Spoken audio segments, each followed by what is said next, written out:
ეკლესია ფაქტობრივად გახდა როგორი რაღაცა, იცით რომ აი ეს მარხვა დააწესეს რაღაცა ფორმა და ეს ფორმა არის პირდაპირ ხორცის. აი ზუსტად რო იცავდე, ზუსტად. მაგრამ აი სულში რა ხდება არ აკონტროლებ. არაფერს არ ნიშნავს. ნათქვამი ეშმაკი საერთოდ არ ჭამს. და აი ძალიან კაცრად რომ მარხულობდე. ძალიან კაცრად რომ მარხულობდე, მაგრამ ცნობიერებაში შენ არასრულები მცნებებს, გიყვარდეს მოყვასი შენი. მოეკეცი სხვას ისე როგორც გინდა მოგექცნენ შენ. კეისარს მიეცი კეისრისა და ღმერთს ღვთისა. ღვთის დიდება თავრობას არ უნდა მიცე. ღმერთი უნდა ადიდო, სიმართლე უნდა ადიდო, ჭეშმარიტება უნდა ადიდო.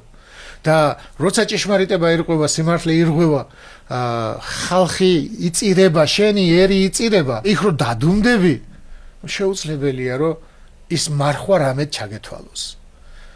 ეგ შეუძლებელი მოვლენა. ამიტომ მე არ ვამბობ რომ არ უნდა ვიმარხულოთ, მაგრამ მარხვას უნდა მივალჩეთ ყველაზე ნაკლები მნიშვნელობა. და ყველაზე კარგი მარხვა მე რას ვეუბნები, რომ ყველაზე კარგი მარხვა არის რომ რაც შეიძლება ადამიანმა მარტივად იცხოვრო.